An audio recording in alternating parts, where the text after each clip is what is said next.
Welcome to this week's episode of Dylan's vlog and podcast. Thanks for tuning in. Thanks for downloading this week's episode. Hopefully, you get some value out of it. If this is the first time you're listening, just a recap that I'm an entrepreneur, own a bunch of businesses, some old school traditional businesses, some virtual technology type stuff. And every day I'm out there looking to serve the teams that work under my care, trying to create valuable and profitable businesses. And once a week, I jump on my podcast to try and share some thoughts in hopes that it's helpful for other entrepreneurs that find themselves in the same place that I'm in, and also to connect with other entrepreneurs that are running businesses and have ideas and are looking for somewhere to share them. And I love talking about business, love entrepreneurship in particular, and have spent virtually my entire career working with business owners and entrepreneurs. And so every week I get to do this in hopes that it finds its way into the ears of entrepreneurs that could really benefit from it.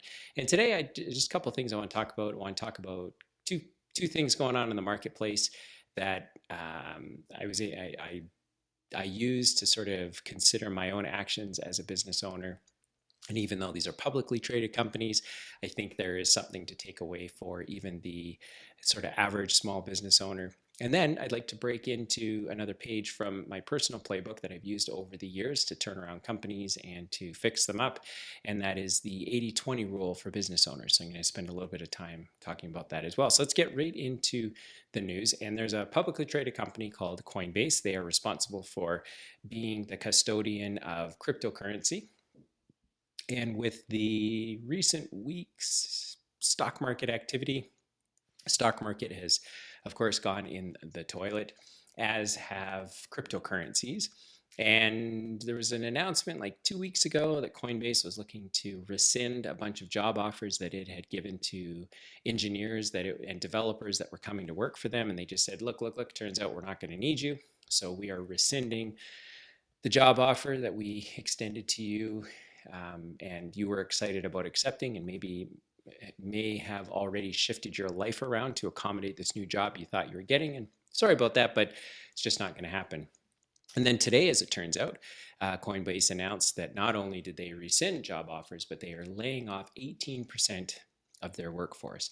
So the reason why I think this is significant is because, in my experience, a business owner can oftentimes not realize they're in trouble until they're already in the muck.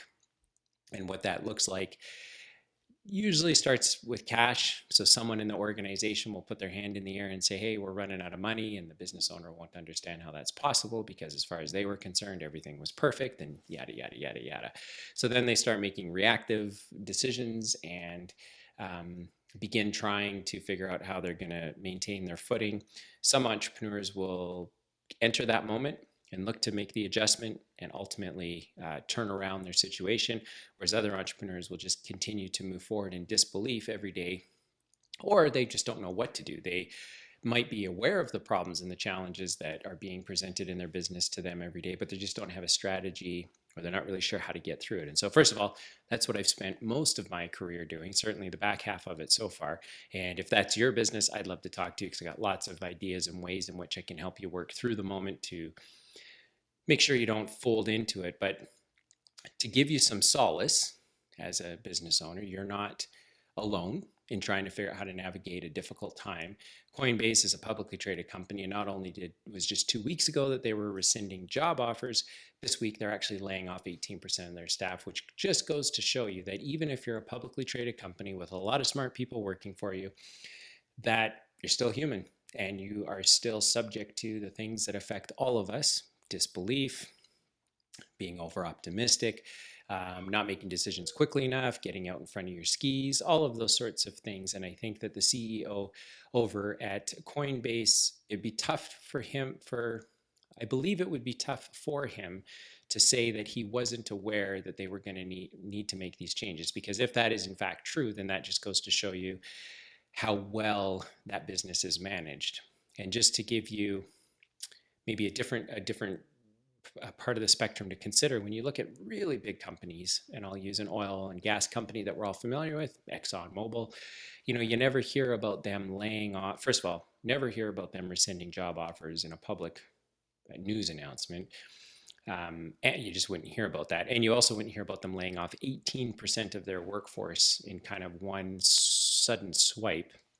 So that just goes to show you that it is possible to manage a business well. And even though the markets change, you can adjust. But I think, in that line, don't be that entrepreneur. Don't be that entrepreneur that is reacting to your circumstances. If you have your head in the sand, take your head out of the sand, look around, figure out what's going on. Inflation is real, price changes are coming, the market is shifting. And as we get into that whole 80-20 rule later in the episode, I'll share with you some thoughts on how you can get ahead of that. But don't be that entrepreneur that puts people's lives in that position. I've been a part of a lot of tough situations, and I've always found that honesty is the best policy. And the truth is that if your business is struggling, many times your staff already know it. The people that you're put in place to lead are already very much aware that things are difficult, and it's easier, just in my experience, just to hit those things head on, but also be aware of them as you're moving towards making decisions about them. And so if the company is starting to experience a little bit of turbulence, just be open about that. And as you work through the turbulence, you might have to make some tough decisions, but at least you're able to do that during turbulence instead of when the plane is actually going down, much less when it's like a couple of feet from hitting the ground. And now what you've done is you haven't given your team and you haven't given people in your company the opportunity to adjust and make plans for their life. And so I've always made it a policy of being open and transparent, partly because that's my personality. And I just like getting in front of things. I don't like burying my head in the sand. That's never served me well as a business principle. But more importantly, it's because there are people who have real responsibilities in their life. They have groceries, they have families, they have commitments, they have things in their life that they need to take care of. And the longer you can give them to plan for those things, the better. As recently as last week, there was somebody in our organization that we just came to an agreement that they just weren't right for our business anymore. And instead of it being very frustrating and filled with angst, I was able to say, look, it's just not a fit. You've been here for a couple of years and it just looks like it's not working for you anymore. And maybe that part of it is us, because we're a hard business to work inside of. We have a very particular kind of person that flourishes in our environment, and someone that is not able to do that. And it looks like you might be one of those people. But hey, how can we help you? Can we give you an extra week of wages? Can we extend your health benefits for you? What do we need to do?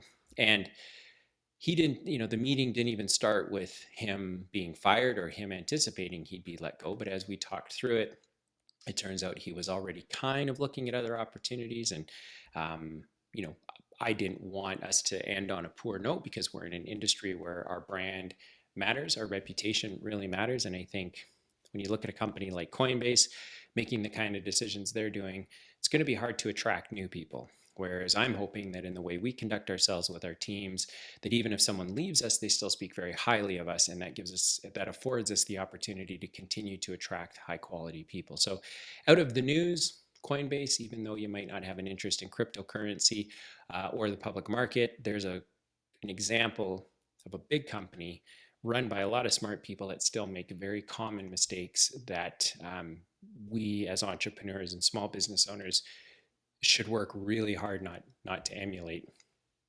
And then I think that kind of flows into the other conversation piece I wanted to talk about with Netflix having been down 70%, I think, from a share price. And again, it's not, I don't do this every week because I'm a stock expert or a public market, but I think that the public markets give us some real insights into a bigger version of what we all might be experiencing as small business owners. And so Netflix share value has dropped by 70% because it turns out that the number of customers they were serving with the war in Russia and Ukraine, as well as COVID, it looked like they were rock stars doing a lot of business. And it turns out that they were only doing that kind of business because there was a window in the market, or there was a window that they took advantage of where people were at home, where they were able to just, binge watch more stuff.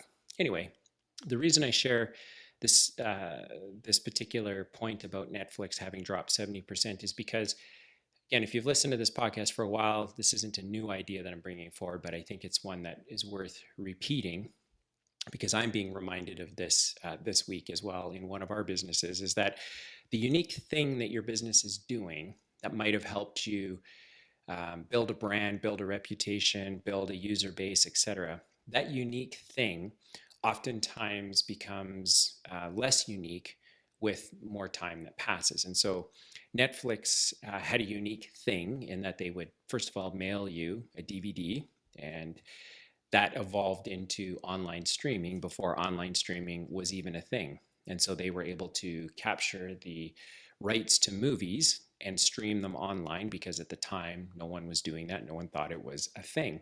Then it became a thing. Then Disney did it.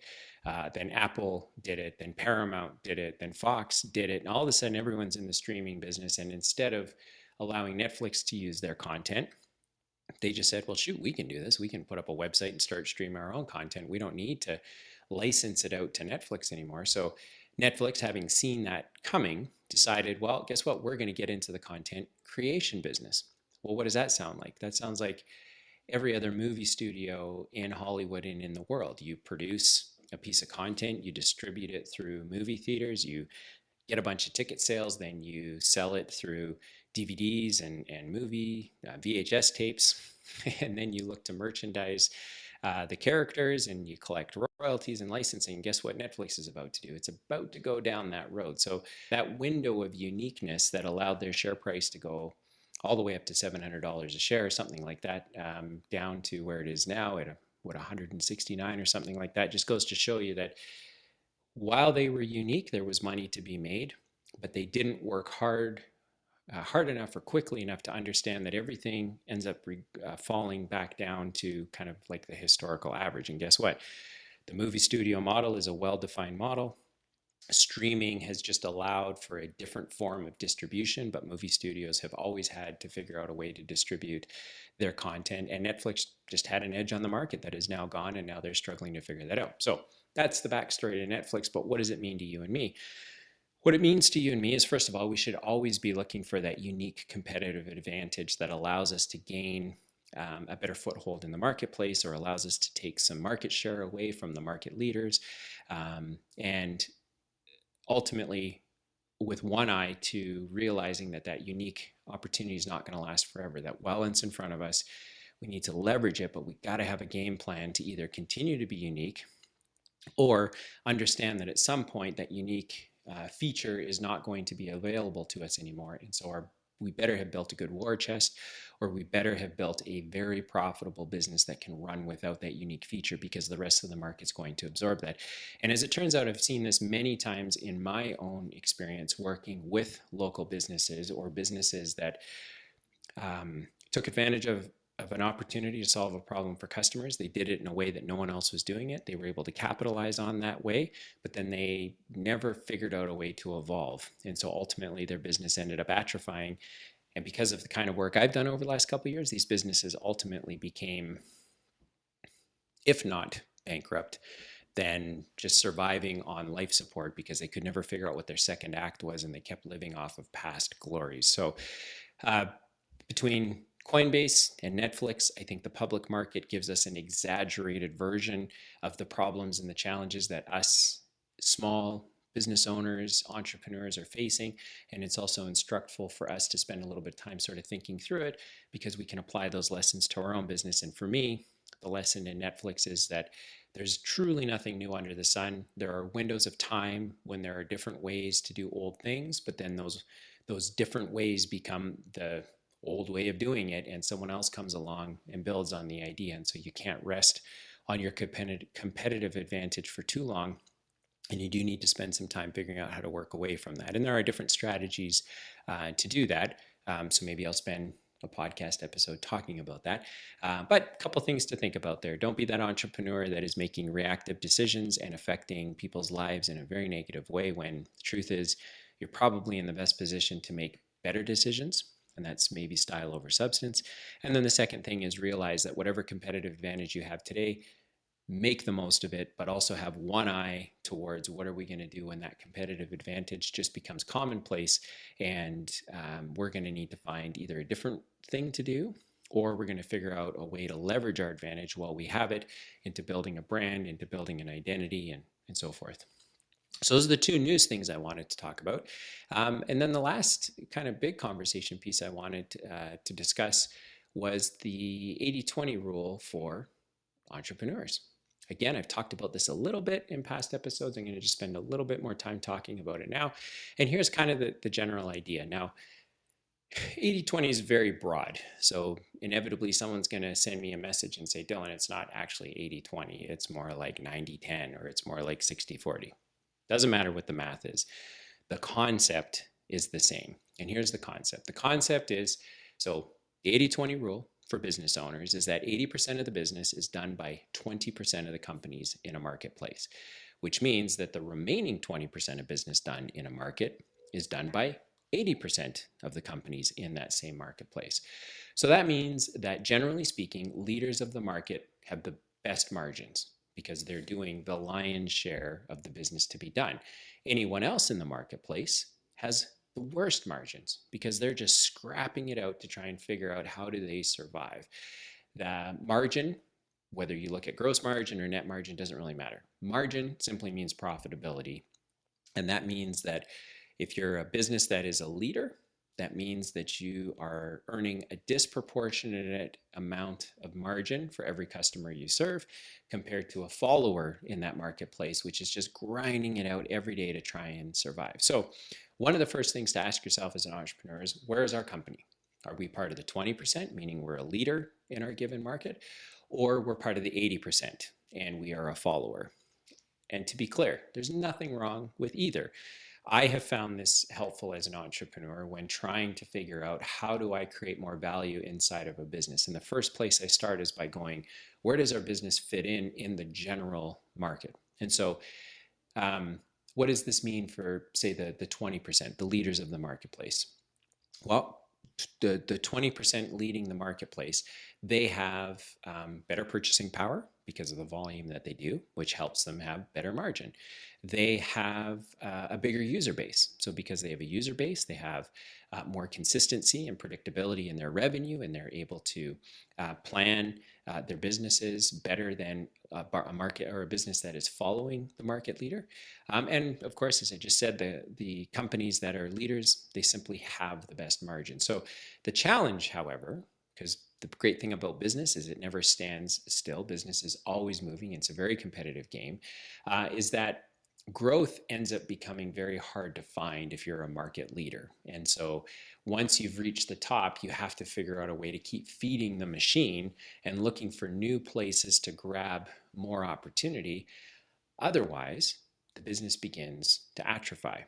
And I think there's lots of examples of that in the marketplace. But when we think about a market leader, you can think of companies like Apple, you can think of companies like Walmart. Like, these are the companies that lead their space, and they earn the best margin possible in that space.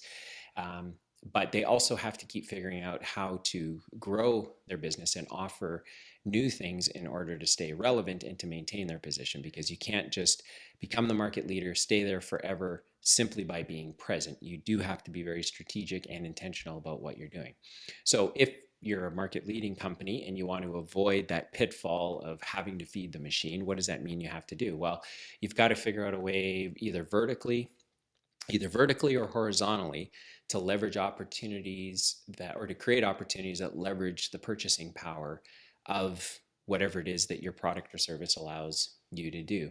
You also have to invest in improving the customer experience that allows you to build a moat around your customer, and it makes it harder to leave them. And kind of the classic example of that one would be, well, in the first example, the classic example would be, you sell an iPhone, you sell a unique charging cable for that iPhone, right? So you get to earn a little bit of money there. And if you have a pile of kids like I do, you're constantly losing chargers and you curse every single time you got to send Apple $40 for like a white cable.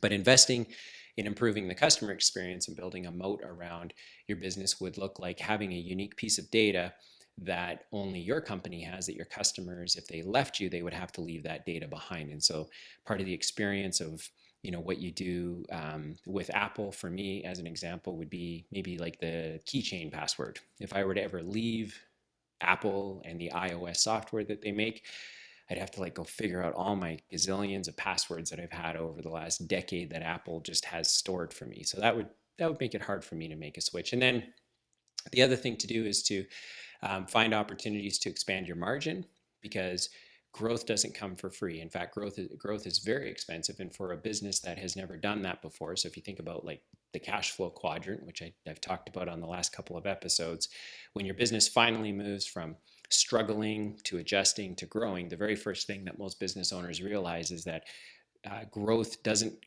come at kind of a linear cost structure. There are just unforeseen or unanticipated costs that arise from growth that your business would have never experienced before growing. And the example that I always use is, if you work in one city and then you think, oh, well, we did it really well in this city, let's go work in another city. If you've ever done that before, what you realize is it's never a straight decision to do that. It's never a straight cost to do that. There are always unanticipated or unforeseen costs that arise when you grow. And so as a business if your business is leading in the market, then you have to figure out a way to expand your margin, because your margins will just naturally get compressed with growth.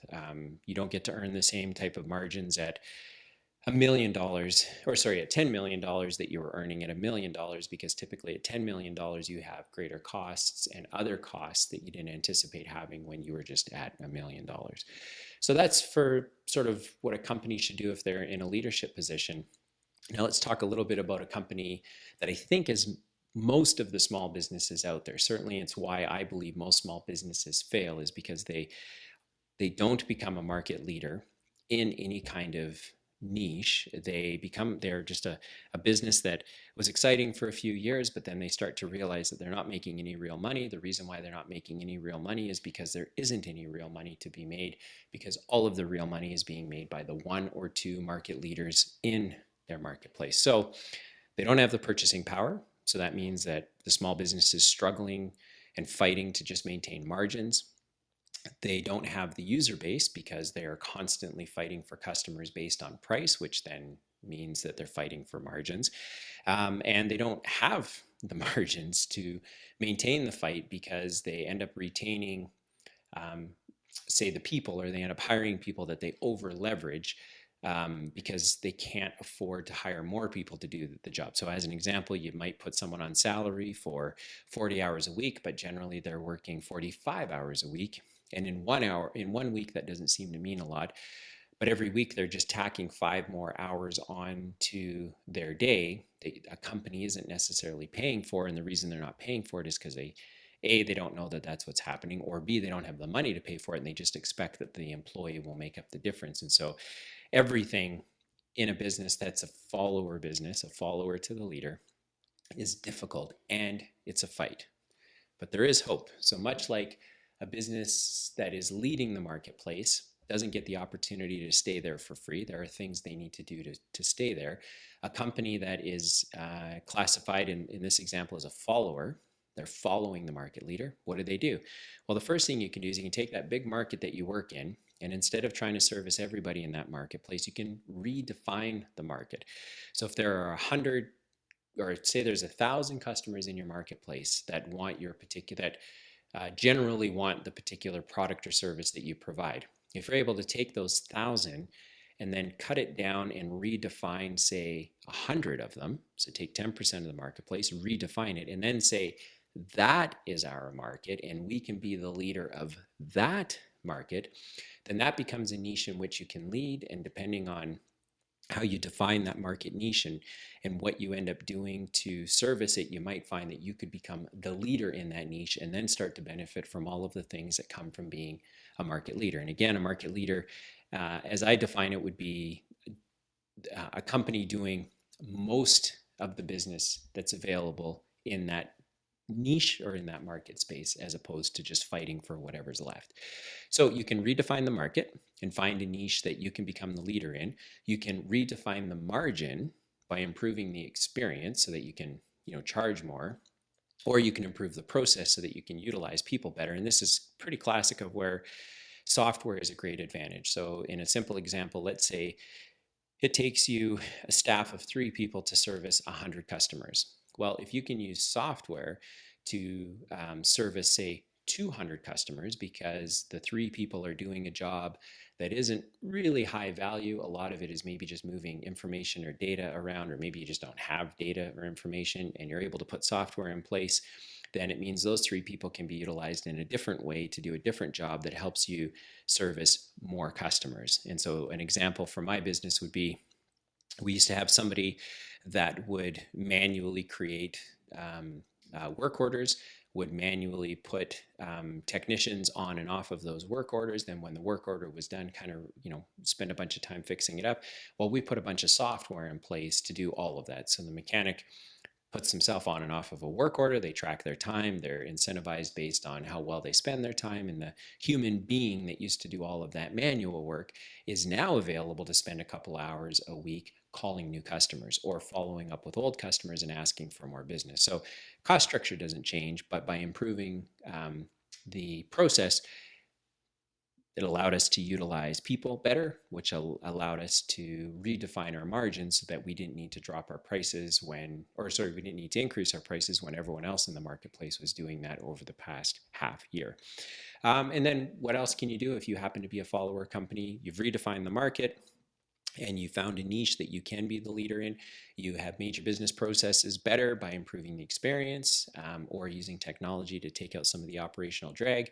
Then the other thing that you can do is overservice your user base. So develop a brand or a reputation that gets people talking, because whether you are a solo entrepreneur and it's just you, or you're running a small business with a team of people, generally speaking, people want to work with people. Customers want to work with businesses that they relate to, that take care of them. And in order for them to maybe go to the competition, if you've done a great job at creating a great reputation, you've treated customers the way your particular type of customer gets treated, the way they want to get treated, that would speak to your brand. And between brand and reputation, that's a bit of a moat that you can put around your business so that it makes it hard for someone to come and take that customer. So this 80-20 rule, again, has served me really well as a business owner because it has forced me to evaluate the competition, evaluate the businesses that I'm responsible for, and then start to put together strategies and tactics that help us either A, work towards becoming a leader, or,